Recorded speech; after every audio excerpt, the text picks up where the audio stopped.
नमो नमः. मी दया जोशी. संस्कृत अध्ययन या युट्यूब चॅनलवर आपल्या सगळ्यांचं स्वागत. आज आपण पाहणार आहोत इयत्ता 8वीचा संबंधवाचक या पाठाचा भाषाभ्यास. चला तर मग सुरुवात करूयात. बघा, पहिला प्रश्न जो आहे, योग्येन रूपेण गीतम पूरयत.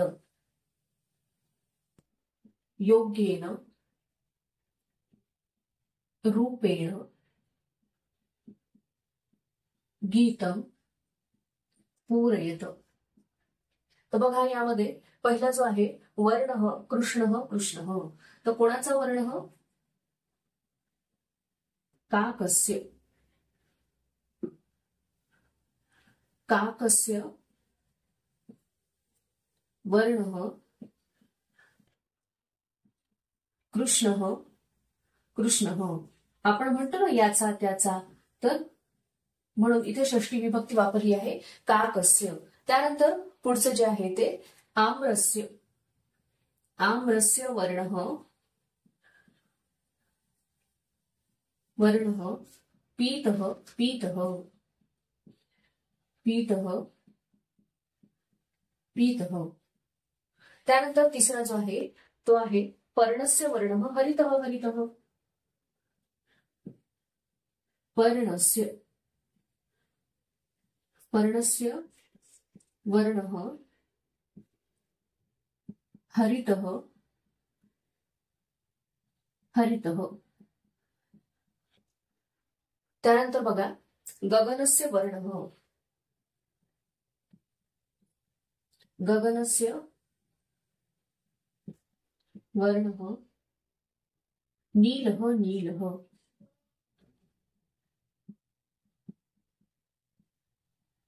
नीलः नीलः. त्यानंतर बघा, दुसरा जो प्रश्न आहे तो आहे वाक्यानी लिखत. तर आपल्याला ते जे शब्द दिलेले आहेत त्याच्यावरून वाक्य तयार करायचे आहेत. बघा, शर्करा स्वाद मधुरा. तर ह्याच्यावरनं, या शब्दांवरनं आपल्याला वाक्य तयार करायचे आहेत. वाक्यानी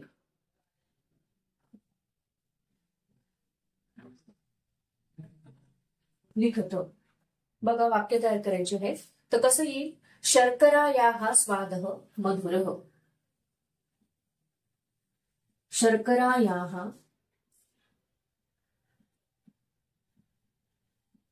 स्वादः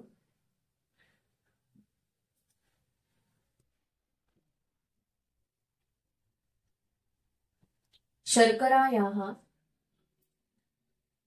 स्वादः मधुरः. कसा आहे साखरेचा स्वाद? तर मधुर. त्यानंतर पुढचं वाक्य जे आहे ते आहे यानम वेगः अधिकः. तर कसं येईल? यानस्य यानस्य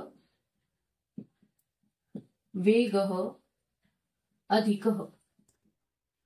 तर आपण आता इथपर्यंतच लिहू शकतो, किंवा अस्ति हे क्रियापद सुद्धा आपण त्याच्यासोबत वापरू शकतो. म्हणून ज्ञानस्य वेगः अधिकः अस्ति किंवा शर्करेः स्वादः मधुरः अस्ति. त्यानंतर बालकः युतकं मलिनम्. तर बालकस्य युतकं बालकस्य युतकं मलिनम् मलिनम् किंवा मलिनम् अस्ति. त्यानंतर चौथं वाक्य आहे नदी जलम शीतम. कसं येईल? नद्याः जलम शीतम अस्ति. नद्याः जलम शीतम अस्ति. त्यानंतर प्रश्न तिसरा जो आहे तो आहे मेलनम कुरुत. तर यामध्ये आपल्याला सर्व नामं दिलेली आहेत, प्रथमा विभक्तीतली आणि त्याचं षष्ठी विभक्तीतलं रूप दिलेलं आहे. तर त्याचं जोडी आपल्याला जोडायची आहे. प्रश्न तिसरा काय आहे? मेलनम कुरुत. तर बघा, एषः सोबत काय येईल? एषः. ह्याच्यासोबत येईल एतस्य. त्यानंतर तद तस्य. त्यानंतर अहम मम.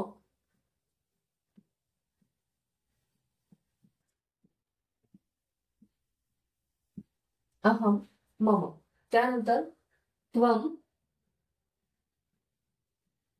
तव आणि एषा, एतस्याः.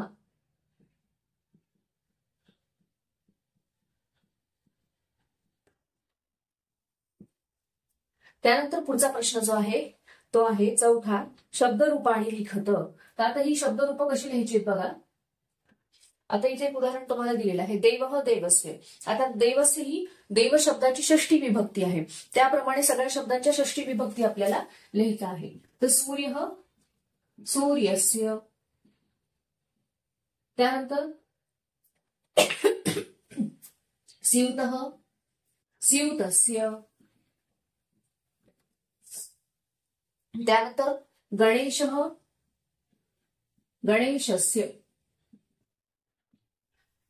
त्यानंतर चौथा शब्द जो आहे तो आहे पादपः, पादपः, पादपस्य.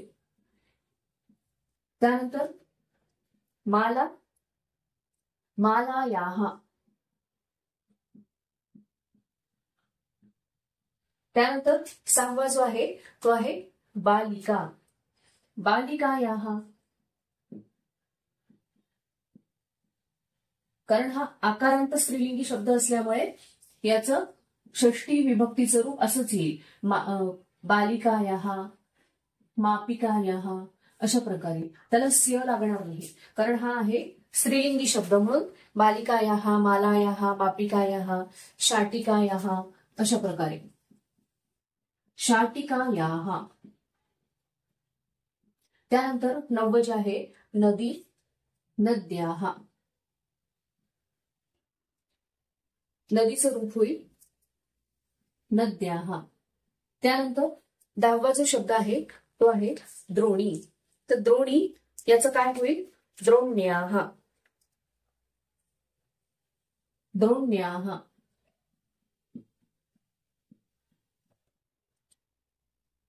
त्यानंतर वेल्लनी, वेल्लन्याः.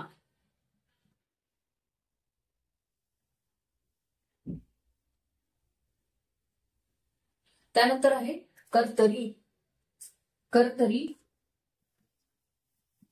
कर्तर, कर्तर्याः.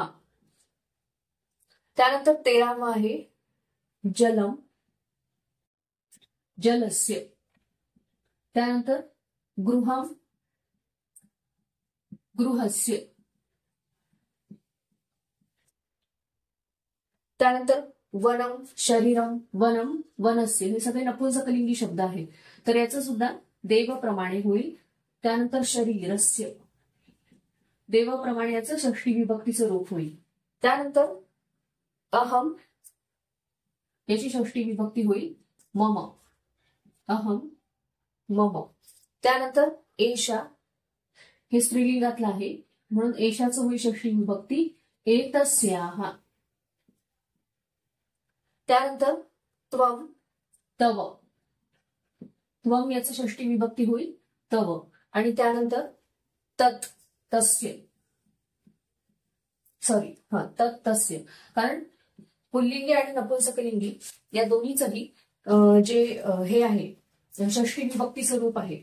म्हणजे नपुंसकलिंगात सुद्धा तुम्हाला माहिती की फक्त प्रथमा द्वितीया हीच वेगळी असतात आणि तृतीयेपासून पुन्हा पुल्लिंगाप्रमाणेच त्या सर्वनामाची रूप होतात, म्हणून इथे येईल तस्य. त्यानंतर 5वा प्रश्न आहे चित्रस्थ शब्दानाम आधारेण,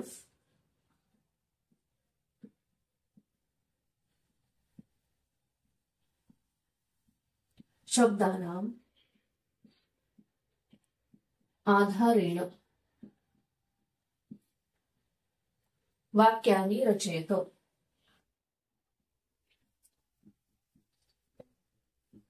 वाक्यानि रचयत. आता हे बघा, इथे प्रश्न जो आहे तो असा आहे बघा, वाक्यात रचयित. आता रचयित हा जो आहे हा लोट लकार आहे. तुम्हाला जे पण काही प्रश्न दिले जातात ते सगळे लोट लकारामध्ये असतात. अर्थात तुम्ही 9वीला हा लोट लकार शिकणार आहात, पण फक्त हे लक्षात ठेवायचं की ह्या सगळ्या सूचना ज्या आहेत त्या लोट लकारामध्ये आहेत. तर बघा इथे अव्यय दिलेली आहेत तुम्हाला, पृष्ठतः, पुरतः, दक्षिणतः, अधः, वामतः, उपरी. तर यांच्या मदतीने तुम्हाला वाक्य तयार करायची आहेत. तर ती वाक्य कशी तयार होतात बघा, एक एक अव्यय आपण घेऊयात. आता समजा उपरी, उपरी हे अव्यय आहे किंवा वामतः हे अव्यय आहे. त्यानंतर एक अव्यय आपण घेऊ, त्याच्यापासून एक एक घेऊ आणि त्याच्यापासून वाक्य तयार करू. बघा आधी पुरतः घेऊ, तर पुरतः या अव्ययाचा उपयोग करून आपण वाक्य तयार करू. तर कसं येईल, पुरतः पाठशालायाः पुरतः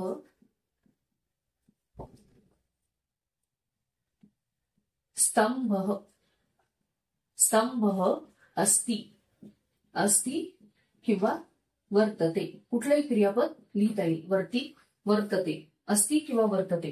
त्यानंतर बघा पृष्ठतः, तर पृष्ठतः पाठशालायाः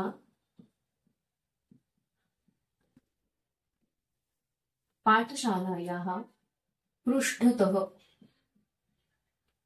पृष्ठतः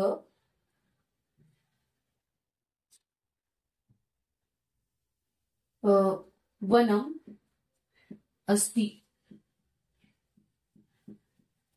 त्यानंतर तिसरं वाक्य होईल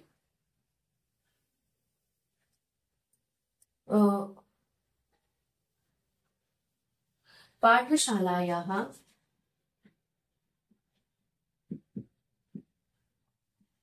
दक्षिणतः उद्यानम अस्ति, उद्यानम अस्ति. त्यानंतर वामतः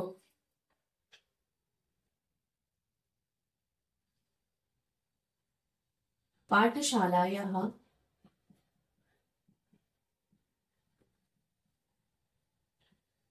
वामतः वृक्षः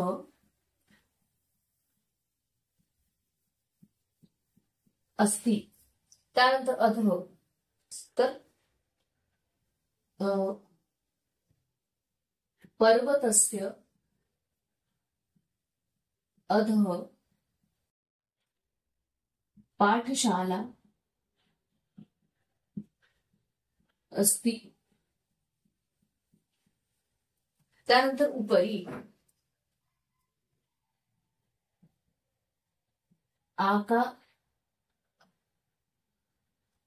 स्तंभस्य उपरि पक्षिणः, पक्षिणः सन्ति. तर अशा प्रकारे यापासून, या अव्ययांपासून वेगवेगळी वाक्य तुम्ही बनवू शकतात. हे साधारणतः काही वाक्य मी तयार करून तुम्हाला इथे दिलेली आहेत. तर आपला हा भाषाभ्यास जो आहे तो संपलेला आहे. माझा जर व्हिडिओ तुम्हाला आवडला असेल तर लाईक करा, शेअर करा आणि माझ्या YouTube चॅनलला सबस्क्राईब करा. धन्यवाद.